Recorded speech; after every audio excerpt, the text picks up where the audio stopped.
시청자 여러분 안녕하십니까. 드디어 대구박 사회 시작하도록 하겠습니다. 다 같이 인사드리도록 하겠습니다. 대구 빡빡. 예, 아직도 타이밍을 못 맞추고 있습니다. 네 번째. 예. 지금 여러분들 좀 워낙 상황이 긴박합니다만은 진정한 그 매국 매족의 시대. 차고 일어난 일제시 강점기. 그러니까 나라도 팔리고 뭐 민족도 팔리고 이거 뭐 거기다 우리가 대구박 아니겠습니까? 그래서 네. 저희가 또 얘기해 볼 텐데요. 저 홍준표 시장이 또 열심히 윤석열 대통령한테 질 수는 없다. 내가 검사 선배로서 내 더 세게 나간다. 독립기념광장 하나 웃기고 있네. 나는 광장 만들고 바로 동상 세운다. 뭐 이 결기로 예.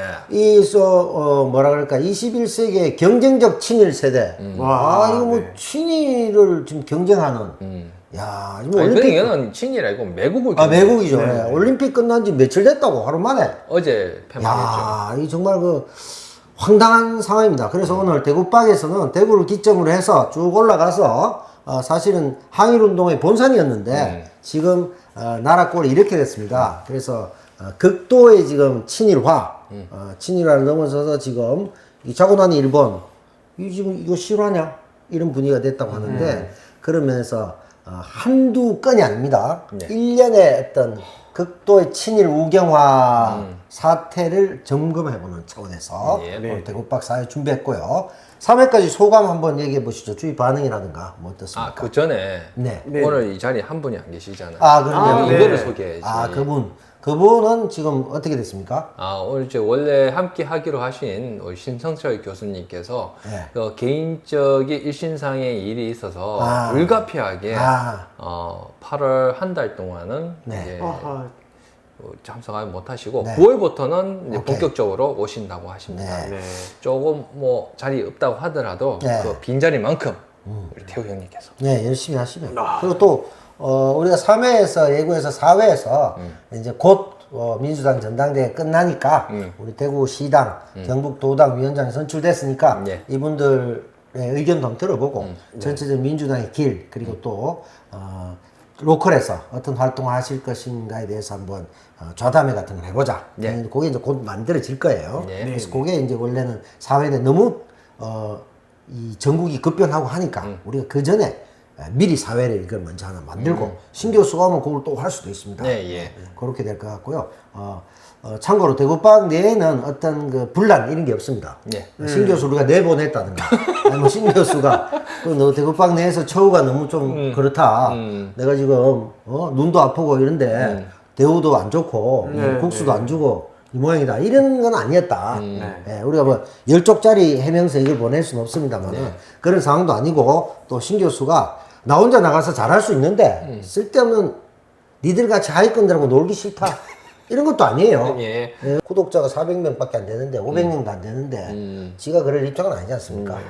그래서 뭐 오자마자 바로 어떻게 보면 이제 하위권 탈락시키고 우리가 이렇게 하는 그런 느낌이기도 합니다. 뭐 토너먼트입니까? 이게 뭐 우리가 점점 이제 그다음 내가 날아가겠죠. 숫자대로 쫙쫙쫙 날아가고. 자본주의 경쟁 아닙니까? 그렇습니다. 자, 안타까운데요. 지금 몇 가지 얘기해 봅시다. 우리가 대구에서 한번 출발해 봅시다. 지금 바쁜데. 지금 당장 동대구역에 지금 어떻게 됐습니까, 지금? 지금 상황을 얘기를 하자면은요.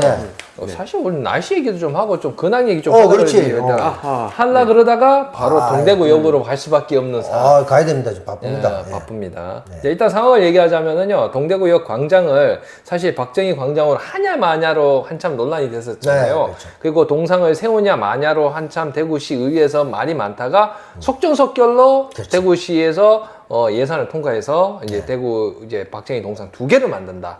그 중에 하나가 박정희 동상을 만들기 위한 자리의 1호자가 바로 동대구역 광장이었어요.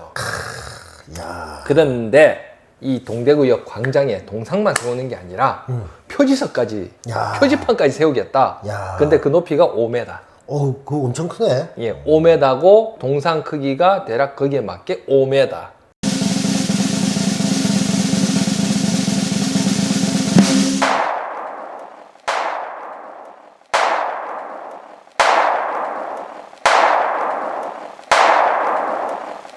서울시의 오세훈 시장 같은 경우는 이제 조폭의 원조 1세대 신상사. 신상사. 그 조기 갖다 주고 서울시에.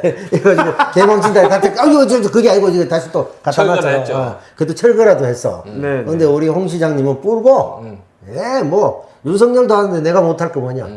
결기로 그냥 나가고 있습니다. 내가 하겠다는데. 그렇지. 거기다가 저도 달성군 아니겠습니까? 예. 그래서 저희 집 앞에서 이제 여기 녹화하기 위해서 우리 촬영하기 위해서 오다 보니까 이게 휘장이 막 2개가 풀려요. 박정희, 유경수. 여기 이제 지난 주말에 영남우대학교 독립운동가가 만든 대학을 천마호 기념관인가? 예, 천마아트센터. 천마아트센터. 그쪽인 것 같은데 날로 그냥 10원도 안 내고 날로 먹은 게 박정희예요. 그렇죠. 그래 거기서 이사장까지 해서 박근혜가 했고 그걸 몰아내는 과정에서 제가 또 예전에 폭력 하나 달고 이런 과정이 있습니다. 요거하고 관련돼서 또 독립기념관하고 또 관련이 있는데 그 야사도 제가 한번 설명드릴 텐데요. 네. 그런 면에서 보면서 박근혜가 또 달성군에 살지 않습니까? 그래서 각하의 기운이 넘치는. 이거 완전 친일의 땅이냐. 집 앞에 버스 나오니까 바로 박정희, 유경수 휘날리고 요 가게 근처 오니까 동대구 오니까 바로 동상 세운다 하고 돌일입니다 지금. 야, 이런 지경에 지금 대구에서 상황이 벌어지고 있기 때문에 그러니까 대구에서 빡치지 아니할 수 없다. 예, 대구에서 정말 빡친다. 네네. 그죠? 왜 살아야 됩니까? 이거 미치겠습니다. 자, 전체적으로 한번 짚어봅시다. 그러면 윤석열 대통령의 또 가열찬 노력 또 우리 살펴봐야 되지 않겠습니까? 그렇죠. 독립기념관장. 어떻게 됩니까 이거? 독립 그 기념관장이 이제 임명이 되고 나서 이제 김영석 관장이 광복절을 아니라고 하지 않습니까? 그렇죠. 그날 광복절 날이 아니다. 그렇죠. 그렇게 얘기하고 뭐 안익태가 친일에 부역하지 않고 친일과 함께 세계 평화를 위해서 노래를 만들었다. 그렇기 때문에 인정해줘야 되는 거 아니냐. 독립투사로 인정해줘야 되는 거 아니냐. 독립지사로. 그런 류의 논리를 펴더라고요. 게다가 백선엽 장군을 그 간도 특설대에 들어가는 것만으로 어떻게 그거를 친일로 물 수 있냐. 그게 이제 굉장히 잘못된 게 그것만으로 얘기한 게 아니죠. 그 이후에 그 사람의 행적과 활동 그리고 많은 민족을 배신하고 그리고 민주주의자들을 엄청나게 탄압하고 그 과정에서 박정희를 살려주면서 박정희를 극으로 돌리면서 또 우리가 흔히 하는 얘기입니다만 대구가 왜 이 모양이 됐느냐 크게 얘기할 때 기본적으로 한국의 모스크바 소리 듣던 얘기가 왜 이렇게 됐느냐 인혁당부터 많은 사람들을 괴멸시키고 죽이고 이렇게 하면서 공포정치를 해서 똑똑하면 죽는구나 말 많으면 빨갱이구나 나서면 삼족을 멸하는구나 조용히 살자 그래서 지금 주춤해진 거예요. 그렇죠. 공포정치 때문에.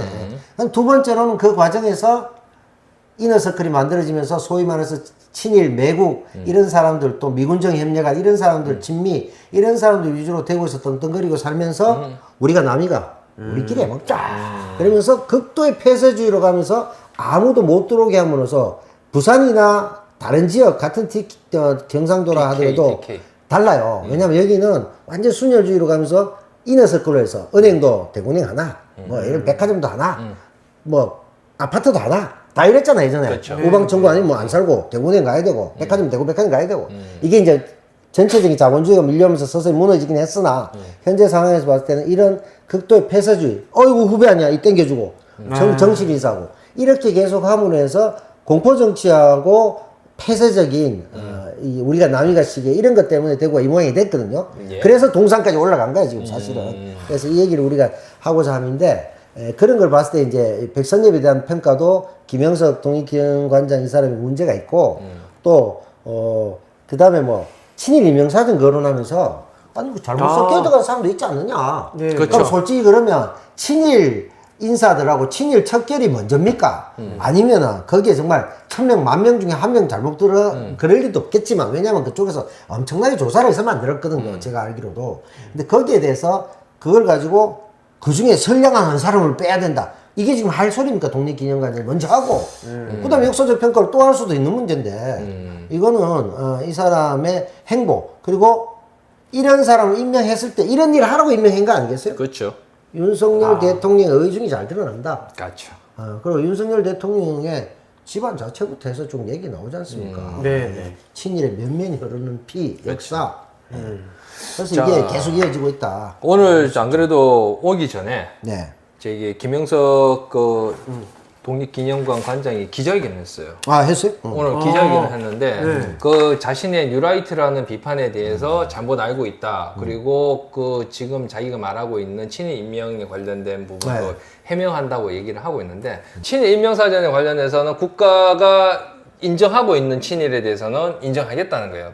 거기서는 국가가 이제 이미 조사를 마쳤기 때문에. 근데 친일 인명사전에 대한 거는 민간단체에서 했기 때문에 본인 그래 주장했죠. 오류가 있다. 네. 그 오류가 있는 부분에서 억울하게 친일로서 등재되는 사람이 있는 거를 그거를 좀 더 손을 보면서 바로 잡겠다라는 의지로서 얘기를 하더라고요.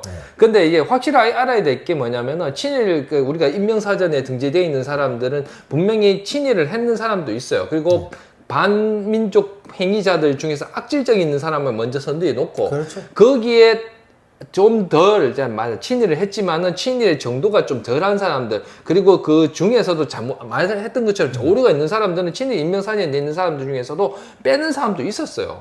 그거는 민간단체에 하도록 냅둬야 되는데 그 민간단체에서 만들어놨는 친일 인명사전에 대해서 잘못했으니 손을 보겠다. 내가 그때 나왔을 때 김영석 그 독립운동 기념관 관장이 뭐라 자기가 처음으로 하는 게 그 친일 인명사전에서 잘못된 부분은 먼저 손보겠다라고 했는 게 자기 최우선 업무라고 했었어요, 그 사람이. 그런데 이제 기자들 부르르 몰려와가지고 꼬치꼬치 깨물으니까는 사람들이 이해하고 내 말을 해석한 거다 이런 식으로 발뺌을 하더라고. 그러니까 그게 기본적으로 말이 안 되는 게 본인이 잘못 알고 있는 것이고 친일 인명사전도 굉장히 오랜 기간에 만들어졌고 거기에 검증을 엄청나게 많이 했어요. 왜냐면은 동네에서 총칼 들고 와서 어쩔 수 없이 뭐 가서 공사하는데 공사해줘야 되고 이런 것까지 친일로 하지 않았단 말이에요. 그리고 뭐 5급 이상, 말 2장 이상, 면석이 이상, 뭐 적극적으로 한 사람 위주로 했고요. 그것에 대해서는 또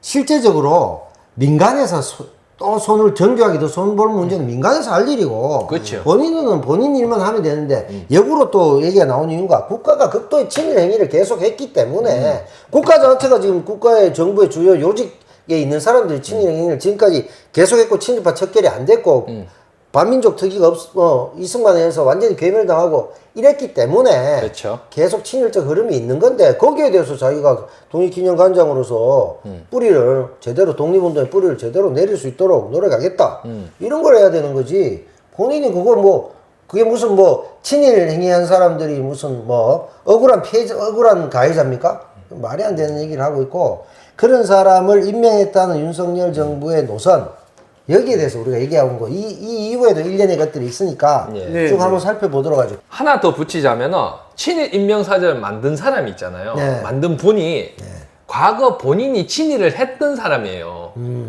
본인이 친일했던 거를 반성하면서 이런 친일을 다시는 이루지 말자고 만든 게 바로 친일 인명사전의 시작이었다니까요. 그 사람 대단한 사람이네요, 진짜. 이제 갑자기 성함이 안 떠오르는데 그분이 그게 맞는지 모르겠습니다만 맞아요. 이건 정확한 얘기예요. 이게 친일 인명사전 만드시고 이걸 기획하고 했던 분이 과거 본인이 친일 행위를 반성하고 그거를 다시는 이제 후세에게 이런 데나 과오를 남기지 말자고 시작한 거예요. 그게 지금 완성된 게 친일 인명사전이에요. 그렇다 그러면 실질적으로 그 과거에 친일했던 사람이 반성하면서 이래 왔는 건데 이거를 부정하는 거는 스스로 자기네들이 친일했던 사람 자기 부정이 되는 거예요, 결국은. 그뿐 아니죠. 지금 우리가 일련의 사태를 보면 독도 같은 경우도 그렇고 이제 자유대가 들어오는 걸 허용하겠다 이런 분위기까지 갔지 않습니까? 그렇죠. 그러니까 이제 나베가 다시 또 이제 나설 수 있는 나베에 대한 또 정치적 복권인지 모르겠습니다만은 그 부분도 있고 사도광산 같은 경우도 모든 근로자들의 피해를 어쩌고 저쩌고 하면서 조선인 강제징용에 대한 얘기는 없어요. 없고 그냥 와서 이렇게 이민족, 저민족, 일본 사람, 한국 사람도 와서 이렇게 노력했는데 좀 힘들었지 그것도 우리가 좀 이렇게 생각하고 있다고 얘기를 하고 있어요. 강제동원 아닙니까? 명백하게. 그래놓고 그 유네스코 등재하는데 당사자인 우리가 한국 정부가 오케이 해줘버리니까 유네스코가 오케이 패싱해주는 거 아니겠어요? 그렇죠. 이거는 누구 잘못입니까? 근데 이게 또 웃기는 게 뭐냐면은 일본 정부는 아까 얘기했던 것처럼 모든 노동자라는 둥그렁식이 뭉그트리는 표현을 썼잖아요. 물타기했죠. 근데 외교부는 그러면 일본이 그 했다라는 내용을 그대로 기재를 해서 국민들에 알려줘야 되잖아요. 숨기자. 그거를 다시 세탁을 해서 뭐라고 그랬냐? 한국인 노동자. 이게 일본이 말하는 모든 노동자는 한국인 노동자로 이렇게 싹 덮어가지고 우리나라 이제 공식적인 외교 이제 발표 내용에는 일본이 한국 노동자로 이제 표현을 했다라고 해서 그렇게 번역해서 결국 이게 들통이 나버린 거예요. 그렇지, 그게 뽀록 난 거지. 뽀록 났죠. 이거 그럼 완전 의도적이고 자기적인 스스로 거지. 친일이라는 걸 드러낸 거네요. 그렇죠, 자기들이. 그렇죠. 일본 정부의 일종의 대서서 역할이랄까? 면서기 같은 역할? 미리 서류 정리해갖고 막 이렇게 깨끗하게 처리해갖고 그래가지고. 문제 없는 척. 그러니까 서류 받는 거지. 그러니까 기시다 총리한테 가가지고 우리 이렇게 했습니다. 서류 받아가 사인 받아가지고. 아니, 이게 조선 총독부 서기관입니까, 이게? 한국, 정부가 한국 대통령이? 그러게요. 이런, 민족혼을 없앤, 그러면서 이제 또 우리가 여러 가지 지금 얘기하고 있습니다만은, 1년에 의심할 만한 사례들이 여러 가지가 있습니다. 그렇죠. 자, 그러면, 사도강사 문제, 자유대 들어오는 문제, 그 다음에 뭐, 박정희 동상 세우는 문제, 독립기념광장을 본인은 아니라고 하지만, 유라이트가 아니다. 유라이트 아니다고 제가 자주 쓰지만, 유라이트 또라이라고 있어요. 유라이트 또라이트에 가까운. 네, 또라이트. 이런 분들을 계속 임명하고 있고, 이 외에도 그 사람뿐 아니에요. 1년에 이 정부의 주요 인사들, 그렇죠. 또 주요 핵심 요직들을 끊임없이 프렌들리 자펜으로 계속 채우고 있어. 예. 그렇잖아요. 이걸 우리를 경계하고 우리가 고민을 해야 된다는 거예요. 굉장히 중요한 문제거든요. 8.15를 앞두고 있기도 합니다만, 그렇죠. 또 8.15 앞두고 이런 거 하는 건 완벽한 도발 아닙니까, 역사적으로? 아니 미기는 거죠 그냥. 네, 완전히 뭐 한겨울 크리스마스 쪽에 싹 숨어가는 것도 아니고. 네. 8.15 때 한번 하자는 건 전면적으로 뭐 일본이 어때서 좋은 나라 아니요 이거잖아.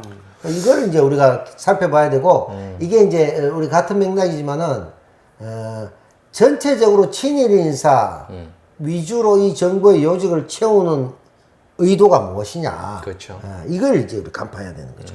이게 위험하다는 거죠. 일단 일렬의 이 사태를 좀 확인을 해보면은 네. 지금 윤석열 정권 들어서서 지금 제일 지금 친일 인사로 넣는 거 중에 가장 우려되는 게 뭐냐면 우리 역사하고 우리 완전하면 교과서 이런 부분 있잖아요. 네. 우리 한국 네. 관련된 이런데 모든 사람들을 뉴라이트 성향을 가진 사람을 다 집어넣었어요. 우리나라의 역사 관련된 국가기관에다가 주요 요직에다 다 뉴라이트 사람을 다 박아 넣어버린 거예요. 이거를. 이 사태에 대해서는 진짜 이거는 의도적이지 않고는 이렇게 할 수가 없는 거거든요. 이거는. 그렇죠. 지금 이제 우리가 여러 얘기를 합니다만 민주주의에 대한 부정과 이것도 극심합니다. 아시다시피 윤석열 정부가 거부권을 또 해서 19번째인가 했다 그러는데 21번까지는 아마 가지 않겠나 했는데 이승만이 뭐 그 인간으로 치기도 힘드니까 뭐 논의를 하고 싶은데 45번 했다고 해요. 근데 제일 많이 한 사람이 노태우가 7번 했다고 해. 근데 지금 19번 했잖아. 그러니까 이거 완전히 상권 분립을 철저히 외면하고 있고 민주주의를 말살하고 외면하고 있고 그 다음에 역사적으로는 친일 위주의 역사를 해서 역사를 완전히 붕괴시키는 역할들을 하고 있다. 그 과정에서 오늘 또 최근에 발표된 거 보면 신원식 85년도 포병 오폭 사고 그거를 이제 주범이죠. 어떻게 보면 이 사람이 그렇죠. 했던 사람인데 그래놓고 병사의 실수다 이런 식으로 해서 뭉개고 지금까지 국방장관까지 간 사람은 안보실장으로 또 오잖아. 그렇죠. 그리고 경호처장 하던 사람을 또 국방장관으로 하자. 그러니까 이게 회전문 인사하면서 극도의 친일과 그리고 국가 수호의 의지보다는 자리 보존의 의지가 있는 사람 위주로 요직을 맡기고 있는데 신원식의 또 일본관, 이 국방관관 장관은 중요하잖아 정말. 그렇죠. 이 사람은 또 행패 더 많이 부렸잖아. 그렇죠. 신원식이 가졌던 그 발언들 보면 이게 있잖아요. 이완용이 매국노였지만 어쩔 수 없는 측면도 있었다. 대한제국이 존속했다고 해서 일제 치하보다 행복했다고 확신할 수 있느냐. 근데 내가 이 관에서 제일 빡치는 게 뭐냐면은 내가 최근에 KBS 1방송의 다큐 드라마에 대한제국군으로 내가 단역을 했거든. 네. 내 이 얘기 듣고 이 소리 들으면은 열받다니까. 그렇지, 그거 출연했으니까. 그거 언제 방영되는가 모르겠지만 봐주시면 9월 14일 9월 14일 토요일 좋습니다. 방영됩니다. 제목 뭐라고? 위대한 이야기. 이야기. KBS 1방송에서. 네. 근데 KBS라 가지고 요즘 윤석열 그 이진숙 방통위원장에 지금 방영 안 되는 거 아닙니까 또? 모르죠, 뭐. 취소되는 거 아니에요? 혹시 모르지 뭐 이승만 미화 하는 데서 낑기 가지고 들어갈 수도 있을지 모르지 뭐. 그러니까 이제 1년에 문제점들이 많죠. 거기는 이제 예를 들면 그렇게 되면 그 다음에 또 폐지하고 이렇게 하겠지 뭐. 근데 이제 지금 신원식 같은 경우에는 굉장히 이완용도 억울할 수가 있다. 그 다음에 또 아니 뭐 계속 됐다고 해서 대한제국보다 잘 살았다 보장 있어? 일본이 더 잘 살았어. 이런 주장이잖아요. 이게 전형적인 식민지 근대화론 내지는 이런 거거든. 내가 아프리카 가가지고 야 우리가 지배 안 해줬으면 계속 미개 했을 거야. 우리가 갔으니까 이 정도 해준 거 아니야. 야 우리 없었으면 조선이 그 철도 놨겠어? 철도 왜 놓겠습니까? 식량하고 공출하고 전쟁 준비하느라고 철도 놓은 거 아닙니까? 그렇죠. 네, 네. 근데 이제 그걸 결과론으로 해가지고 야 이 정도 됐으니까 그렇게 따지면 인류는 어떤 형태는 조금씩은 다 발전했죠. 그렇죠. 어떤 방식이든.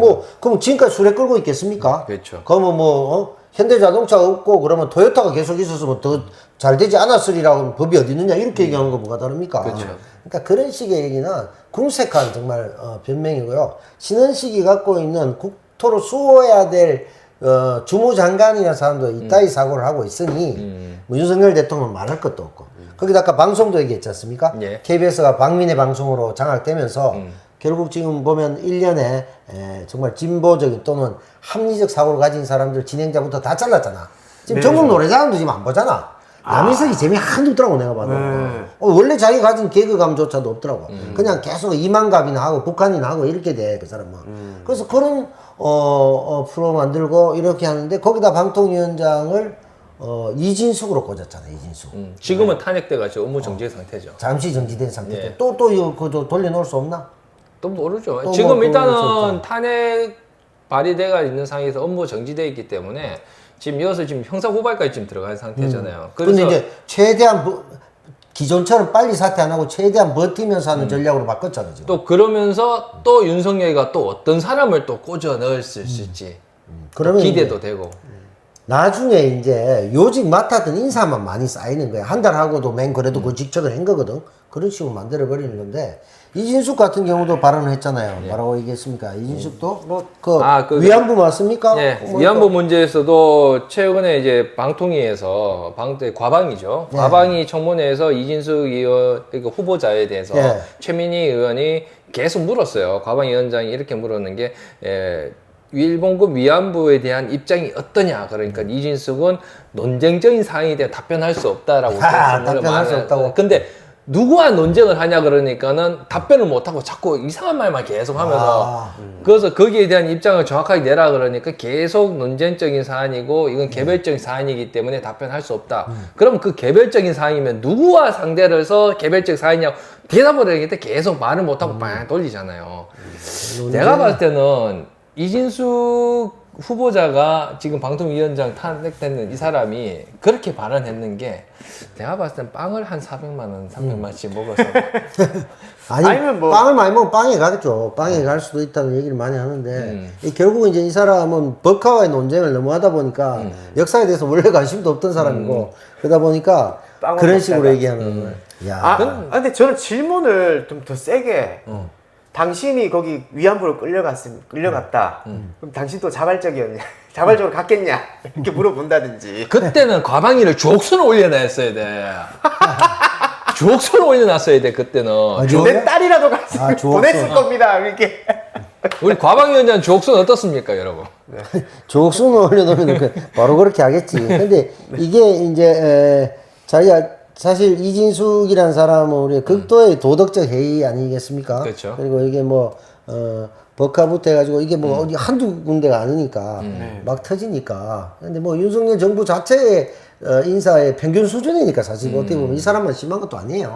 그래서 우리가 이제 몇 사람 주요 인사들까지 거론해 보고 있는데 1년의 지속적인 친일 행동들을 계속하고 있습니다. 그렇죠. 계속하고 있고. 또 이게 또 다른 측면에서 보면 최근에 OTT나 아이돌이나 드라마나 이런 것들도 일본께 많이 들어오고 있어요. 네. 그래서 젊은 세대들은 사실 잘 모르니까 자연스럽게 스며들게 하는 거예요. 친일적인 재팬 프렌들리를 시키는 거야. 이러면서 역사 왜곡을 또 하면서 물타기해서 뭉개고 가겠다는 거죠. 그러니까 이건 일본 우익의 전략하고도 비슷한데 굉장히 그런 면에서는 두 쪽이 상당히 결탁하고 있다는 의구심을 버리기 힘든 거야. 그렇죠. 이런 인사들도 채우고 이런 정책을 하고 문화적으로도 샥 그렇죠. 일제시대랑 다를 거 없는 것 같아요. 지금 혹시 일제시대로 보면 친구죠. 예전으로 치면 무단 통치에서 문화 통치 바꾼 거 있잖아. 그런 느낌인 거야, 이게. 그렇죠. 저거 혹시 넷플릭스에 고질라 아이유 그거 01S라고 봤어요. 거기 흑백이잖아. 거기 배경된 게 2차 대전 끝날 무렵에 고질라가 나와가지고 거기서 폐허된 이제 일본에서 이제 이렇게 전후 복귀하면서 고질라를 없애면서 그 고질라가 이제 말은 고질라 그 상대가 미국인 거야. 그렇지, 그렇지. 그 결국은 미국의 고질라로 표현해가지고 그거 뭉개고 결국은 가미가제로 죽으려고 했는데 탈출해가지고 막 이래 해서 좋게 끝났다. 막 이런 식으로 지금 이런 영상이 지금 계속 돌고 있어요. 특히 일본 관련된 특히 뭐 이제 뭐 애니메이션 저도 일본 애니메이션 좋아하긴 하는데 근데 그거와 다르게 좀 조금 마사지된 일본의 애니메이션이라든지 드라마 계속 들어오고 있더라고 보니까. 게다가 그러니까 지금 얘기한 거 중에 일본 사실 애니메이션의 정수는 사실 좌파들이거든요, 전부 다. 그렇죠. 좌파들이란 말이지. 그 전공투 세대부터 소위 말하고 한국의 586 세대들이란 말이야. 그들이 문화로 가가지고 막 세계적인 애니메이션 만들면서 환경, 그다음에 전쟁, 뭐 그다음에 반전 영화 같은 반전부터 많이 만들었잖아요. 그 뭐 하울부터 해가지고 미야자키 하야오 감독부터 해서 막 기라상 같은 분들이 있죠. 그리고 또 그 영화도 고레다 히로카즈나 최근에 이런 사람들도 보면 상당히 그 반전적이고 일본 정부에 대해서 비판적이라서 거기서 완전히 왕따 돼 있거든. 근데 우리하고 성향 보면 봉준호 박찬호하고 비슷해요, 성향이. 고레다 히로카즈하고. 그런 건데 그래서 예를 들면 고질라나 이런 것도 국수주의적인 거 막 이런 거 막 강조하는 거야. 그렇죠. 우리 영화도 이제 예를 들어 예전에 이명박 정부의 문화권력 균형화 전략처럼 극우 영화를 만들자. 우리도 우파 영화 왜 없냐? 그럼 지금도 계속 밀어주고 막 이러잖아요. 최근에 건국전쟁이라든가 또 우리 이번에 KBS에서 이승만 방영하겠다고 의도적으로 밀어붙이는 거나 이런 것들이 1년에 그리고 또 지금의 이제 아이돌이나 이런 문화들도 보면 현지화 전략으로서 자본주의에서 돈을 벌기 위해서 일본 멤버들 구해가 아이돌 만드는 경우도 있죠. JYP도 있고 있습니다만은 이런 것들이 민간 차원에서 그냥 자기가 비즈니스 위해서 하는 거 말고 정부에서 계속 이런 것들 OTT도 그렇고 많이 들어오고 있어요 지금. 예전에 이제 그 96년인가 90년 후반에 하나비 97년쯤에 하나비라고 기타노 다케시 작품이 이제 왔다고 그 명작이야. 그래서 뭐 베니스 영화제 뭐 어느 영화제 다 휩쓸었던 작품인데 그때도 역사 문제 해결이 안 되니까 사람들이 아니 일본 문화는 좀 아니지 않느냐 이래서 그 전두환 때도 일본 문화 들어온 거 되게 반대했었잖아요. 반대했죠. 그러고 2, 3만 명밖에 안 들었어. 근데 지금 같은 경우는 의도적으로 밀어붙인다고. 그거는 사실 작품은 워낙 좋은데도 불구하고 일본 워낙 영화의 예전에는 선진국이었기 때문에 우리도 고정관계 때 영화가 들어왔기 때문에 그런 면에서 사실 우수한 일본 영화가 많고 내용 좋은 게 많아요. 그렇죠. 근데 그럼에도 불구하고 배척당했거든. 근데 지금 그렇지 않은 것들이 막 들어오고 있다고. 그러니까 이런 것들을 이제 꾸준히 만들어주고 있고 일부에는 보면 교통 앱이나 이런 데도 보면 우리가 교통버스나 이런 거 타면은 영어, 일어, 중국어 이렇게 나오잖아요. 지하철하고 이러면 젊은 세대들이 아 왜 중국어 나오냐? 한자 우리 배우지도 않는데 한자 뭐 필요하나? 영어 이름 하면 되지 않아? 이렇게 막 쓰는 거야 댓글을. 근데 거기에 좋아요가 많아요. 그러니까 지금 중국에 대한 반중 감각, 반중을 만드는 거야. 반중 성향이 지금 사실은 좀 많이 있을 수 있는 게 지금 북한 문제하고 이래 있다 보니까 그렇지. 그 문제에서 이제 반중 관계, 특히 중국 지금은 뉴스 보면은 중국 관광객들이나 이래 와가지고 제주도나 아니면 이런 데서 행패 부리는 거 많이 보도하잖아요. 그것도 일부러. 근데 이제 우리가 어차피 글로벌화 돼 있고 이것은 뭐 피할 수 없는 길이지만 누구나 얘기하지만 먹고 살 거 어떻게 할 거냐고. 중국 빼면 없어요. 그렇죠. 중국 빼면 거의 뭐 진짜 일본도 중국을 배제하고 나서 살 수가 없어요. 없는 거예요. 그런데 그런 상황을 명백하게 알고 있는데 중국 하나 떼놓고 시작하냐면 우리가 인체에서 예를 들면 수출로 먹고 사는 나라인데 심장폐 하나 떼놓고 달리자는 거야. 그러니까 이거는 말이 안 되는 얘기거든. 근데 그렇게 자꾸 유도를 하니까 학생들도 뭐 지하철 버스에 뭐 한자는 서비스 안 해도 되는데 왜 와요? 영어 이름 해주세요. 이렇게 얘들은 모르고 얘기하는 거야. 왜냐면 그 몇 초라도 길다 이거야. 그렇게 유도하는 거예요. 근데 이제 이게 처음에 윤석열이가 완전 반중 그걸로 완전히 지금 자기가 지지율 얻으려고 했었잖아요. 발언도 되게 강하게 막 했었고. 그렇죠. 예, 반중 그걸로 했었는데 지금 또 문화도 좀 그렇게 여론몰이도 그렇게 막 일으키는 것 같고. 역사를 뒤집어 엎고 그리고 자신들의 이득을 위해서 국익을 손실하고 국방도 날리고 이런 전반적인 것들을 하고 민주주의 위기는 말할 것도 없고 그리고 우리가 늘 얘기하지만 모든 것도 마찬가지지만 민생이 바탕되어 있고 이게 객관적 사실입니다. 이건 뭐 우리가 성향의 문제라고 저는 얘기하고 싶지 않습니다. 객관적인 사실을 여러분 인지하는 게 중요하다. 예, 그렇게 생각하는데 그런 면에서는 이 정부 지금까지 이따위 정부는 없었습니다. 그렇죠. 아니 왜 됩니까? 아니 그러니까 앞전에 전두환도 3S 할 때 의도가 있었잖아요. 문화정치로 바꾸는 뭐 그런 게 있었지만 그래도 눈치는 맞죠. 눈치 보고 일본 할 때 적극적 친일을 안 했어요. 그러니까. 대놓고 못 했어요. 다 안가에 갔어야지. 그렇지. 박정희도 그랬잖아. 아, 네. 대놓고는 안 했다고. 전두환 때는 그 기생관광 해가지고 다 했죠. 다 했지. 그게 이제 조선일보 아닙니까? 광화문에 거기 오면 다 내려가지고 기승강강하는 일종의 그 자기들은 마사지를 했잖아. 최소한의 마사지는 하면서 그렇지. 오지 했는데 이게 이제 그런 면에서 보면 윤석열 정부는 앞도 뒤도 안 본다. 그냥 막비로 떴죠.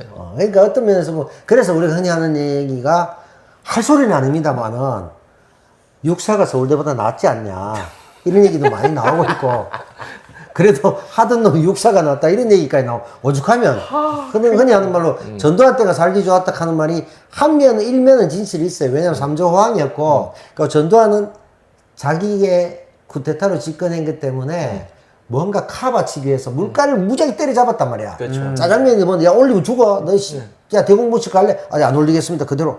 이런 식으로 물가를 막 잡았다고. 근데 그때는 실제로 또 굉장히 성장기였어요. 그렇죠. 그 이제 자기가 때를 잘 맞는 것도 있죠. 그런 부분이 있는데, 지금 윤석열 정부 같은 경우는 경제도 꽝, 군사도 꽝, 외교도 꽝, 역사도 꽝, 교육도 꽝, 그 다음에 의료보십시오. 의사들하고 이렇게 깽판 쳐가지고 지금 앞도 뒤도 없는 이 상황. 지금 좀 코로나 지금 확산되고 있는 어떡합니까? 과정에서 지금 병상도 그렇고 병원도 네. 뭐 그렇고 전공이 없는데. 그 특히 요번에 최근 아까 지금 날씨 얘기를 왜 했냐면은 네. 지금 열사병 그게 온열 질환 환자들이 많이 발생을 하고 있는데 이 환자들이 병원 돌면서 있잖아요. 제대로 치료받을 수 있는 의사가 없으니까 돌다 결국은 사망까지 이르는 그런 일이 벌어졌어요. 참 큰일 났네. 이게 결국은 대책 없이 그냥 좋아. 저희들 잘못했으면 때리는 건 좋아. 그러면 때리면 대책이 있어야 되잖아. 대응이 있어야 되는데 이게 없는 거야. 그냥 무조건 때리기만 때려. 검사실 때 맨날 좁혀고자 때리고 그럼 다 해결될 거라. 그런 습성 때문에 이게 문제라는 거예요. 결국은.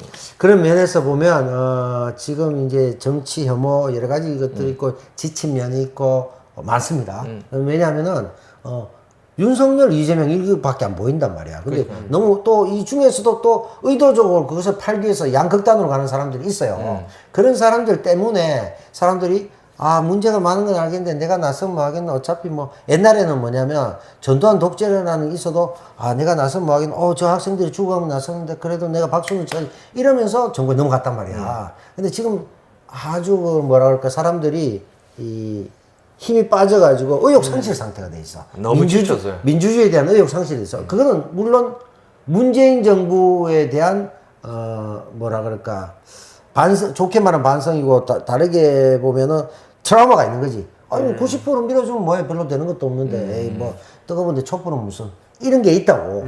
그러면 이걸 다시 이렇게 세워야 되는데 그런 면에서는 객관적 지표상으로는 충분히 이건 바뀌어야 된다. 이 변화가 필요하다는 것은 다 인지가 됐다고. 여론상에서도 나와서도 이미 예. 현 정부에 국정 30% 이상 넘은 적이 거의 없잖아. 맨날 지금 거의 그래도 지금 아직까지도 30% 32, 뭐 예, 29 왔다 갔다 뭐 하는데 하잖아. 그럼 60%는 잘못하다고 있다고 다 얘기하거든. 예. 근데 이게 왜 동력이 안 되느냐? 이거는 이제 따로 우리가 얘기 한번 해봐야 되는데 윤석열 정부가 막 나갈 수 있는 베이스가 또 거기에 또 마련돼 있다. 그렇죠. 분명히 잘못됐다는 건 사회경제적으로 베이스가 있는데 그럼에도 불구하고 이렇게 막 나가는 이유는 뭐냐? 민주주의에 대한 실망감과 열패감, 의욕 상실이 기재에 깔려 있다. 여기에 다시 용기를 불어넣어줄 누군가가 필요하다. 네. 우리가 그 역할을 해야 된다. 예전에는 대학생들이 했고, 그 다음에 뭐 시민사회가 했잖아. 그렇죠. 정당이 하든 뭐 해야 되는데, 정당은 지금 복잡하다 말이야. 지금 안 돼 있고. 그런 상황이고요.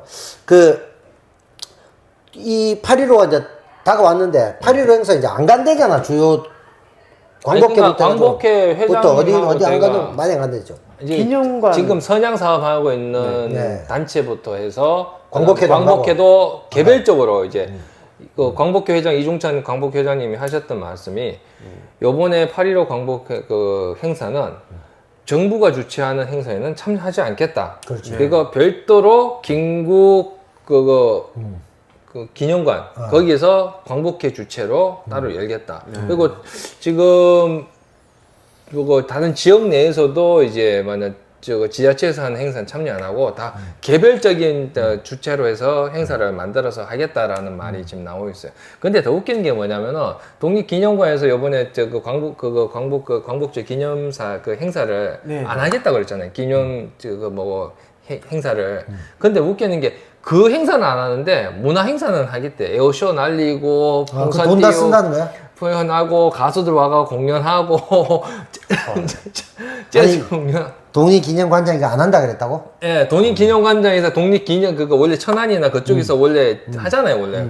그게 정부 주도로 하던 그 지자체에서 그래, 하는 그렇지. 건데, 하는 건데 그거를 독립기념관 주최하는 행사는 이제 말하자면 기념 축사 행사는 안 하겠다. 그것만 쏙 빼고 안 하고. 예를 들어 많은 독립운동 유관단체나 광복회나 상징적인 의미의 광복회나 이런 쪽에서 참여 안 하겠다 하면 우리가 이러이러한 게 잘못됐다라든지 반성하고 바꾸겠다. 다 오십시오. 다 같이 우리 독립기념을 해야 되지 않겠습니까? 이렇게 하는 게 도리지. 너가 안 온다고? 그럼 우리도 안 해. 대신에 비행기 날도 빵빠밤 축하하고 행사하고 시민 상대로 노래 부르고 하겠다. 이런 건 하겠다는 거잖아. 네, 네. 그리고 또 이건 어떻게 보면 웃기는 게 1년에 딱 행사 한 번 하는데 1년에 기재사 한 번 하는데 며느리가 파업하고 제사 안 하고 나가는 거 똑같은 거. 독립기념관 독립기념일에 딱 한 번 하는 거 말고는 사실은 큰 행사는 없잖아. 근데 예를 들면 올림픽 조직위원회인데 이번에 올림픽은 안 하고 시민체전은 다 하겠다 하는 거. 개막식만 안 하고 올림픽 열겠다는 거 똑같은 얘기예요. 그것도 웃기는 거 아니야. 그게 참 말이 안 되는 거고. 야, 참. 근데 문제라기보다는 자, 행사를 안 하면은 예산은 안 써야 되잖아요. 네. 그 행사 빠졌다고 예산을 안 쓰진 않거든. 다 쓰지. 그 버카의 제왕들인데 그거 안 쓰겠어, 이 사람들이. 다 쓰겠죠. 그리고 이제 이 사실은 우리가 참 역사가 지금 4분 5회라 됐지만은 이종찬 광복회장이나 기존의 김상우 회장이나 이런 사람도 다 문제는 있어. 왜냐면 이 사람들 다 여당에서 고위호식 하던 사람들이야. 그렇죠. 이종찬은 민정당 사무총장도 하고 국정원장도 하고 다 해도 우당 이혜영 선생의 손장이라는 것 말고는 그 조상 욕비인 거지. 그걸 전두환 밑에 가 있고 다 이렇게 살았어. 문재인 지지자였잖아요. 근데 이게 뭐냐면 그건 강삼재도 옛날에 그랬어. 문재인 할 때. 왜냐면 강삼재는 왜 그랬냐면 문재인 있을 때 경희대 총학생회장이 강삼재야. 그래서 YS에 갔단 말이야. 네. 근데 총무부장은 문재인이야. 네. 그러니까 자기가 총학생회장 때 총무부장 얼마나 고생했어. 인간적으로 미안하잖아. 그리고 최연소 의원 했다고. 자기는 5선 뭐 이렇게 하니까 마지막에 친구야 미안하다 하면서 이제 총학생회장이 총무부장 도와주러 온 거야. 예를 들면. 그리고 이종찬도 이종찬도 마찬가지. 자기가 끝물이잖아. 거기서 안 땡겨주잖아. 그럼 나도 이제 야사가 있는 게 뭐냐면 80년에 박정희가 독립운동가의 대학, 영남우 대학을 날라 모았잖아. 그렇죠. 그래서 그 재단 이사장 하다가 재단 이사로가 지금도 박근혜 체제로 돌아왔어. 왜냐? 이명박이가 줬거든. 경선에서 이기면서 니 묵어라 줬단 말이야. 그래서 지금도 그 더 극도의 지금 새마을정책대학원부터 해가지고 더 극도의 그 친박 노선을 걷고 있죠. 근데 거기에서 국정감사가 전국 대학 최초로 88년도에 열린다고. 그때 이종찬부터 해서 왔는 이종찬이 민정당의 사무총장이야. 그때 이제 뭐 공화당 최각규라든가 이런 사람들 계란도 맞고 막 맞았어. 박근혜하고 친박 재단 몰아내야 된다. 독립운동가한테 돌려줘라. 막 그 시주도 내가 했지. 그렇게 하니까 막 열심히 하니까 이종찬이 그때 계란 맞았어. 계란 맞았는데 그래도 우당 이혜영 선생의 손자라고 다 도망갔는데 이종찬 도망을 안 갔어. 그래서 우리가 당신은 결은 다르지만 독립운동가 자손에 뭐라 그럴까 좀 품위는 있어. 그다음 민정당에 있으니까 국정원장도 했거든. 그러면서 박근혜 체제가 그때 몰락해서 물러나요. 그러고 30몇 년 동안 관성이사 체제가 되거든. 그래서 그때 내 역사도 기억이 나는데 이종찬은 그런 인물이었다고. 근데 이종찬의 또 사촌 동생이 종걸리란 말이야. 종걸리는 또 누구냐? 경기고등학교 동기 황교안, 노회찬, 종걸리라고. 그러면 황교안이 잡아가고 노회찬이 잡혀가면 이종걸이 변호해주는 같은 반의 친구들. 참 아이러니하네요, 이게 참. 웃기는 거지. 그래놓고 황교안은 나중에 있잖아. 감옥은 좀 추보야 이 정신도 들고 교화가 된다. 노회찬한테 그렇게 얘기했잖아. 그러니까 뭐 야, 친구가 의리도 없네, 이 새끼는. 그러니까 그리고 또 역으로 따지면 그 중에서 제일 공부 못한 건 황교안이야. 그래서 그런 부분이 있어서 제가 이제 말씀드린 게 뭐냐면 이종찬도 네네. 우여곡절을 많이 겪었다고. 이회영의 손자로서. 그런데 친박 박근혜 몰아낼 때 자기가 그쪽 편에 서 있었다가 우리한테 계란 맞은 사람이야. 근데 자기도 이제 나이도 들고 자기가 물론 갈 데가 더 해먹을 게 없어서 그럴 수도 있습니다만은 이쪽에서 하도 어이없는 짓을 하니까 자기 입장에서도 그러니까요. 말이 안 되고 자기 조상 볼 낯도 없잖아. 없죠. 자기도 나이가 지금 얼마나 많은 고령인데 그래서 근데 민망한 거야. 네. 근데 이 이종찬이라는 분이 또 윤석열 절친 아버지던데요 또. 그렇지, 그럴 수 있지. 그럴 수 있지. 자식이 그렇다고 해서 또 그럴 수는 있는 거 아, 아니에요. 그런 거 아빠가 우리 아버지하고 나하고 똑같지 않아요. 물론 물론 저도 물론 완전 지금 인연 정반대로 살고 있지만. 인연 끊었어요? 네. 아유, 이 집안이 또 집안 거의 뭐 양식이라. 저는, 네. 아니 또 이게 세상이 좋아지면 또 인연이 붙일 수도 있어. 뭐 요런 관계인 겁니까 그러면? 요런 식의 관계. 그거는 그러니까 역사가 우리 흔히 얘기하듯이 직선으로 발전 안 하잖아. 나선형으로 이렇게 약간 이렇게 옆으로 돌고 이렇게 가는 거잖아. 가는 건데 그런 면에서 지금 우리가 이제 쭉 다뤄봤습니다만은 윤석열 정부의 1년의 극도의 친일 인사와 극우적 언행과 재팬 프렌들리 정책의 목적은 무엇인가? 국민들을 전반적으로 친일 또는 역사를 지우고 과거를 잊고 가자. 이렇게 만들어놔. 근데 저는 이래 생각하는 게 뭐냐면은 지금 윤석열 정권이 이 역사 전쟁을 갖다가 버티는 게 네. 근본적인 이유가 뭘까? 고민이 정말 많이 했어요. 그래, 그걸 얘기해봐. 나는 정말 이제 이 역사 문제에 대해서 정말 이게 국민들하고 싸우자고 이게 던지는 거냐, 라고 생각을 했었는데, 이것도 뭐 워낙 이제 머리가 맑고 투명하고, 영창 피아노처럼 항상 이제, 6년이 했던 거. 3번 했어. 6년. 네. 너무 광고 너무 많이 하시는 거 아닙니까, 맑은 진짜? 영혼을 가지신 우리 윤석열 각하께서 이런 그 정도의 말하자면은 생각까지 하지 않았고 그 주변에 주변 십상시들이 누구를 보호하기 위해 이걸 미끼를 던진 거 아닌가라는 생각이 좀 들더라고요. 누구죠 그 보호하는 사람이? 보호할 사람은 몇 명 있지, 당연히. 제2의 그냥 힐러리를 꿈꾸시는 분을 아하. 힐러리, 해리스도 아니고 힐러리도 참 거참네. 참. 혹시 그것 때문에 이 모든 일련의 사태를 갖다가 다 덮어 이제 던진 거 아닌가? 지금 이 과정에서 이것 때문에 지금 덮인 게 많아요. 사실 최혜병 문제도 그렇고 지금 뭐라 그러나 지금 세관 마약 문제도 그렇고. 네, 그거 진짜 큰 거잖아요. 근데 이 문제도 그렇고 지금 명품백 관련해 가지고 조사하던 지금 조사관 지금 국장선생님 사망했었잖아요. 네. 이 문제도 지금 이 문제로 다 덮어버렸어요. 사실은 지금 제일 중요한 문제거든 이게. 근데 이 역사 문제도 분명히 중요하고 물론 이게 관련돼서 이것도 지금 다뤄야 하긴 하지만은 왜 이런 식으로 던진 데 대한 그 의도성에 대한 부분도 우리는 한번 생각해 보지 않을 수는 없다는 거예요. 물론 뭐 지금 얘기한 건 이런 거잖아요. 이슈는 더 큰 이슈로 덮어버리거나 뭐 이런 거잖아요. 그러니까 예를 들면 이준석도 좀 조용해졌잖아. 신원식도 그쵸. 조용해지고 하니까 이제 김건희 덮기 위해서는 친일 공방으로 가는 게 좋겠다. 뭐 이런 전략을 짰을 수도 있죠. 그쵸. 거기다 또 마침 8.15를 앞두고 있고. 그 다음에 이제 우리가 논의할 것도 있지, 뭐 따로 이제 그거 민주당 얘기할 때 한번 얘기했지만, 김경수 전 지사 복권과 관련해서도 과연 이게 갈라치기 하려고 했냐, 아니면 뭐가 있냐, 뭐 여러 가지 얘기도 있잖아요. 근데 그건 이제 따로 정치 문제 때 우리가 따로 번외편에서 하기로 하고, 그런 면에서 어쨌든, 이 정부의 폭주, 역사 폭주, 민주주의에 대한 폭구와 폭주, 이런 것들이 지속되고 있는 상황은 매우 심각한 문제다. 그리고 이것은 결과적으로는 국민적인 사기 저하와 국민의 정체성 저하와 이런 것들을 동반하면서 생산성 저하로 이어지고 민생 파탄이 가속화될 수밖에 없다. 그쵸. 경기도 안 좋은데 사람들이 의욕이 떨어진 거예요. 그리고 선과 악, 정의와 불의 여기에 대한 판단력도 흐려지면 안 돼. 물타기 해버리는 거야. 뭐 이렇게 살면 저렇게 살면 어떻게 뭐 저런 사람도 대통령 되고 저런 사람도 뭐 가방 받고 주가 조작하고 다 해도 잘 살 수 있는데 뭘 그렇게 아둥바둥 따지면서 살아. 그렇게 살아봐야 피곤하기만 해. 결국 다 힘들어. 독립운동하면 3대가 힘들고 민주화운동하면 2대가 힘들고 남태우 봐라 하고 이런 거잖아. 힘드십니까? 2대가 힘들잖아. 2대가 없네. 대를 하나 이어야 되는데. 아버지 때부터 내 때문에 아버지 힘들었지. 2대가 힘들었지. 그렇잖아요. 이게 우리가 이래서 되겠냐고. 예? 그래서 우리가 한번 생각해 봐야 될 게 이 같은 일이 계속 이렇게 안 벌어지라는 법은 없어요. 계속 이러실 거란 말이에요. 그렇죠. 그러면은 이에 대해서 우리는 어떻게 대응을 해야 될 것인가에 대한 고민을 한번 해봐야 될 것 같은데 형님 한번 얘기해 보세요. 이거에 대해서 어떻게 대응하실지. 아니 그러니까 지속적인 팩트 체크하고 밝히고 할 얘기하고 이건 정치 공방의 문제도 아니고 여당 야당의 문제도 아니고 국민들이 기본적으로 그 앞으로 우리가 글로벌하고 전 세계가 친하게 지내가야 되는 건 맞아요. 그 일본과도 이 매듭을 안 푼 게 일본이잖아. 매듭이 풀려서 가까운 이웃 나라 맞죠? 친하게 지내도 되죠. 왜냐 정서적으로는 뭐 유사한 점이 많아요.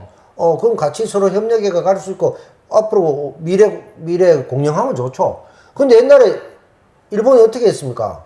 대동아 공영, 아시아 공영 얘기하면 주가 다 집합아 놓고 공영하자 그러잖아. 그게 공영입니까? 지들만 다 살고 같이 번영하자는 게 아니잖아. 그러면 이걸 빨리 정부가 나서서 빨리 매듭을 풀고 일본도 반성하고 이렇게 하면서 자 이제 과거에 우리 슬픈 역사를 딛고 친구로 가자. 이걸 하면 누가 뭐라 합니까? 그걸 안 하고 계속 사도강사 문제부터 해가지고 이런 것들을 계속 자위대까지 들어온다고 하고 일본은 끊임없이 대륙으로 나가고 싶단 말이죠. 그리고 하물며 그 해저 터널도 하고 싶고 여러 가지 하고 싶다 그랬잖아. 그렇죠. 어떻게든 이리로 와서 이쪽 거쳐서 가고 싶은 거야. 유라시아 대륙 거쳐가 유럽까지 다 가고 싶은 거 아니에요. 뭐 미국하고 이제 친하니까 태평양으로 하더라도. 그래서 그런 면에서는 우리가 정확한 우리 정체성을 가지고 우리의 입장을 견지하면서 세계화 시대에 대비하는 방향으로 가야지. 이거 그냥 친일이면 어떻고 뭐 이래서 흥려백려식으로 이래 살면 어떻고 저래 살면 어떻고 뭐 개처럼 살면 어떻게 돈만 잘 모으면 되지. 이렇게 가서는 안 되는데 이게 사실은 윤석열 정부가 들어섰다는 자체가 이미 그런 천박한 상황을 도래했다는 거예요. 그건 뭐냐면 국민의 50%가 사고가 그런 면에서 아이 뭐 다 따지기 싫고 뭐 아씨 뭐 저거 싫으면 이거 하고 뭐 이거 싫으면 저거 찍고 뭐 이런 식으로 좀 왔단 말이지. 그런 부분에 대한 반성도 좀 있어야 돼요. 국민들이 국민 수준에 맞는 정부를 가지는 거잖아요. 우리는 지금 훌륭한데 정부 윤석열만 또 이상합니까? 아니죠. 네, 국민이 대구 80%. 상당히 이상하기 때문에 그런 거예요. 그래서 우리가 80%, 대구 네. 빡치고 있는 거 아닙니까? 그렇죠. 예. 그 우리 같은 사람이 있어야 또 대구도 바뀌는 거고. 바뀝니까? 바뀔 때까지 하는 거죠. 뭐. 안 바뀌면 많은 거고, 뭐. 안 바뀌면 뭐. 아니, 그럼 독립운동 할 때 독립 문제 될 줄 알고 있습니까? 네, 아무도 맞습니다. 모르고 있어요. 그럼 우리가 전두환이 철권 통치하고 탱크로 모으는데 그거 바뀔 줄 알았습니까? 손에 아무것도 없는 해안병밖에 없는데? 바뀌었잖아요. 형님 불을 질렀기 때문에 바뀌었어요. 내 혼자 불 지른 건 아니지. 많은 사람 불 질렀지. 그럼 지금 불의 시대가 아니잖아. 지금 불의 시대가 아니고 지금 이제 언론의 시대나 뭐 이렇게 왔잖아요. 그러면 SNS든 뭐든 우리가 하잖아. 아까 그 일상생활 속에서도 그런 거잖아. 그 뭐, 반중 정서 강화되고 말이죠. 친일 정서 강화되고 이런 것들, 이런 것들이 이제 일련의 공작들이 이루어지고 그거는 이제 앞서 말씀드렸듯이 뉴라이트나 이런 일본 우익과 이쪽에 한국의 기득권을 노리는 그 갖고 싶어 있는 유지하고 싶어 하는 이 사람들 간의 끊임없는 연대와 결탁이 한 축이다 이지. 이 축을 민족혼으로 무너뜨려야 된다 이게. 그 민족이라는 게 궁극적으로 좋은 건 아니에요. 근데 앞으로 근대화되고 하면 민족이 계속 있어가 배타적으로 해가지고 저놈 죽여라 이래가지고 홀로코스트가 이러면 안 된다고. 그럼 결국은 이제 서서히 세계 시민으로 동화돼 가는 건 맞죠. 근데 그 과정에서 제대로 가야 된단 말이야. 이런 식으로 선도 악도 없이 이렇게 천박하게 이렇게 넘어가는 건 아니죠. 네. 지금은 어떻게 생각해요? 네, 지금은 뭐 대한민국이 거의 일본의 속국으로 되는 게 아닌가. 아니 근데 그 속국이라 하는 표현은 조금 내가 봤을 땐 좀 지나치고 나는 막 모르겠어요. 저는 개인적으로는 윤석열 정부가 자기가 대통령 되기 전부터 이미 시나리오를 짜온 거 아닌가. 지금 일련의 과정들이 매년마다 점점 더 강해져요. 일본에 대해서 지금 그것도 국민한테 의견을 물어보지도 않고 자발적으로 그냥 봉헌하고 있죠. 네, 오히려 더 자기가 더 앞장서서 그렇게 하고 있잖아요. 아니 근데 그 정도로 네. 머리가 있단 말이에요? 아니 그런 것들이 저는 이거 예전부터 이 뉴라이트 세력들 이게 어떻게 보면 예전에 일제 치하 때 내가 100년 뒤에 다시 돌아온다 뭐 이런 얘기를 했던 것 같아요. 그거를 지금 실현하는 것 같아요. 경제적으로 침략하는 거 아닌가 지금 지금 대통령이나 이 수장들 권력층들을 이 친일 세력들을 넣어가지고 마치 총독 그 세력들처럼 넣어가지고 꼭두각시로 만들어 놓고 우리나라를 그냥 제2의 일본으로 만들어가지고 잠식해버리는. 이게 우리가 직접 전쟁해가지고 침략할 수는 없잖아요. 일본 입장에서는. 안 되죠. 그러니까 계속 갈고 닦고 해가지고 회유, 온갖 방법들 권력기관에 다 침투해가 들어가가지고 그런 걸 지금 실현하는 것 같아요. 아니야, 우리 각각께서 너무 영혼이 맑다 보니까는 아니, 역장기야. 받아들이. 야, 영혼 지리탕 얘기 그만하고 있으면 몇 번 했어. 그러니까 지금 이거잖아요. 지금 얘기한 거는 예전처럼 전쟁을 할 수 없으니까 일본의 밀정들을 파견해가지고 밀정을 육성해가지고 이 밀정들이 나라를 말아먹게 만드는 방식을 취한다 이거잖아요. 그러니까 사실은 현대는 다들 그렇게 해요. 예전에는 뭐 예를 들면 저강도 전쟁이다 뭐니까 미국이 직접 베트남을 가고 작살 났잖아. 안 되니까 괴뢰 정부를 내세우고 유학파들 해가지고 자꾸 친미적인 놈들 해가지고 제3세계하고 남미하고 이런데 깽판 쳤잖아. 미국이. 근데 지금 전 세계적으로는 사실 우리가 정말 미친 놈들의 시대입니다. 전 세계적으로는 안 미친 놈이 별로 없어요. 지도자란 자들이. 그럼 전 세계 시민들도 상당히 미쳐 있다는 거거든. 그렇죠. 그러니까 이성을 회복해야 될 시기가 왔다. 그러니까 사실 지금 한미일 비교만 해도 사실은 뭐 우리가 한국이 그래도 그 중에서 독보적 1위잖아요. 어쩐 뭐가 이래요? 미친 개수 뭐 이런 거. 우리가 그래도 1위는 달리고 있는데 위태위태하잖아. 일본이나 미국도 많이 따라오거든. 433 정도 된다고 미친 그래도 지수로 미국에 미쳐도 어느 정도 있잖아. 통제할 수 있는 그게 있잖아요. 시스템이 있지. 일본은 원래 자체가 전체적으로 많이 약간 미쳐있지. 미쳐가 있는 사람들이 그렇지. 쭉 지금까지 이어왔기 때문에 그렇지. 그냥 그 미친 게 정상화되는 나라고. 그렇지. 우리나라는 미치다 정상되다, 미치다 정상되다, 미치다 정상되다. 우리는 안 미치고 열정적이고 이성적인 사람이 50%나 됨에도 불구하고 거의 60% 되고 있는데 이 상황이니까 반드시 바꿔야 되는 거예요. 이성의 시대, 지금 뭐냐니까 미친 놈들의 시대에서 이성의 시대로 돌아와야 된다. 저는 그것은 그 이성이 꼭 민주당을 상징하는 게 아니고 시민들을 회복하고 이성의 시대가 해서 제대로 된 정부가 들어서 그게 민주당이 되든 말든 또 민주당이 된다면 민주당이 함부로 할 수 없는 민주당, 국민의 눈치를 보고 국민의 뜻을 따르는 민주당으로 바뀌기 때문에 정권 잡을 수 있지. 야 여기 잘못 국민의힘 잘못했으니까 민주당 이번에 그냥 날로 먹을 수 불가능합니다. 그건 또 국민들도 알잖아요. 문재인 정부 싫다고 욱하는 마음에 찍었다가 지금 나라 꼴 어떻게 된 거 봤잖아요. 그러니까 무조건 반대니까 이재명 찍는다 이거 안 할 거예요. 그 사람들도 판단할 거라고. 그래서 그런 부분은 고민해야 되는데 그런 면에서는 정말 그 반이성과 광기의 세계적인 분위기 중에서도 제일 앞장서서 달리고 있는 올림픽 순위보다도 높은 대통령 미친 개수가 아주 높은 우리가 광기의 올림픽. 이거 지금 참 정말 원래 우리가 순위로 잡았던 그쪽에서 거꾸로 해서 이성과 합리가 지배하는 순위 랭킹 상위에 오르는 그날을 위해서 우리가 대국박도 하고 그렇죠. 물론 이 방송 보신 많은 분들은 느끼시겠지만 대구에 있는 우리도 있는데 여러분들도 용기를 고마 좀 욕해서 되고 힘들어 죽겠다. 아유, 댓글이 막. 여러분들도 뭐 욕까지는 좋은데 여기야 뭐 배 타고 들어오는 게 내가 1, 2년 받은 것도 아닌데 그래도 오세훈 시장은 근데 조기를 걷어갈 수 있는 최소한의 영치를 홍준표도 제발 뭐고 뭡니까 그거 박정희 광장 제막 명판 있잖아요 그거. 그것도 걷어갈 수 있을 정도로 좀 대구 표지석. 아니 거기에 뭐 최소 봉다리라도 덮어놓는 이런 나라에 있었으면 좋겠는데. 보면 그거는 아마 가림막을 할 거예요 아마. 동상 세우기 전까지. 참. 왜냐면 같이 제막을 해야 되거든. 그렇지. 근데 이제 그거는 언젠가 역사가 바로 서는 날, 민족 정기가 바로 서는 날, 바로 없어질 겁니다. 그게 있어서도 될 일이 아니고 그런 식으로 살 것 같으면 막 살면 되죠. 애들한테 교육 뭐 필요합니까? 나중에 출세하면 장땡이지, 힘이 있으면 장땡이지. 이렇게 하면 되지. 교육이 왜 필요합니까? 막 살아도 되고 아무데나 결혼해야 되고 아무데나 주가 조작해도 되고 아무 명함 사기쳐도 되고 아무거나 봐도 되고 디오백 막 받아도 되고 좀 받아도 되고 뭐 야박하게 그거 어떻게 거절해 받고 우리가 남이가 이거 다 하고 이렇게 사는 게 정이고 이게 정상이라면 그런 세상 살고 싶습니까? 최소한의 뭐 양심이 있어야 될 거 아닙니까? 저는 이런 말을 하고 싶습니다. 지금 여러분 살림살이 좀 나아지셨습니까? 안 나아졌죠. 계속 나빠지고 있죠. 자, 저희들은 오늘 1년에 친일 극우 우경화를 일으키고 있는 윤석열 정부의 저희 그리고 그 다양한 행태에 대해서 한번 알아봤습니다. 참 비분간개하지 않을 수 없습니다.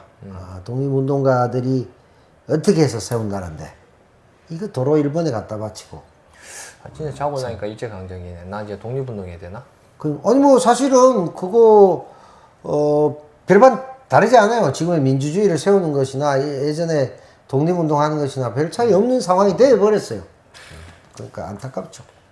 진짜 독립운동 한 소리 제일 듣기 싫었는데 정말 진짜 독립운동을 해야 될 상황이 왔네. 그렇게 됐죠. 본의 아니게. 역사가 요구하면 해야죠. 우리가 하기 싫다고 할 수 안 하는 게 아니잖아요. 그 사람은 언제나 그 시대와 여건에 맞게 살아가는 거잖아요. 지금 독립운동 해야 될 때는 해야 되는 거고. 그런 거죠. 우리가 피할 길이 있습니까? 일제강점기에 지식인들이 그러면 일본 싫다고 술만 먹다가 염세적으로 살다 죽으면 안타깝긴 하나 바람직한 거 아니잖아요. 네. 이게 독립선언서가 그렇게 이루어졌지 않습니까? 그러니까 그런 부분들 다 해야 되고 꼭 우리 민족주의를 강조하는 게 아닙니다. 지금 8.15를 앞두고 있는데 근대 국가로서 우리 대한민국이 만들어졌는 근본 그걸 생각하면서 또다시 다른 나라와 다른 나라의 특히나 침략적인 일본 그리고 그들의 정서를 대변해서 이 나라를 일본화시키고 있는 일본을 현지화로 한국을 만들어가고 있는 이게 강점기 아닙니까?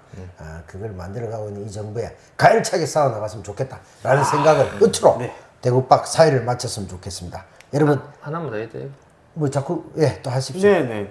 끝으로 하나 더 말씀드릴 게 대구에는요 독립지사만 모셔져 있는 52인의 독립지사가 모셔져 있는 국립묘지가 있습니다. 신암 국립신암선녀공원이라고 있는데요. 거기 꼭 한번 가보시길 바랍니다. 네, 알겠습니다. 우리가 민족 정기 바로 세우는 일에 있어서 대구 경북이 또 앞장서야 되고 항일 독립투사 의병 가장 압도적으로 많은 데가 여기입니다. 그 정치를 그대로 이어서 우리 다 같이 계속 전진해 나가도록 합시다. 앞으로 끝까지 우리 빡침이 정신으로 나가도록 하겠습니다. 감사합니다. 사회 마치도록 하겠습니다. 대구 빡!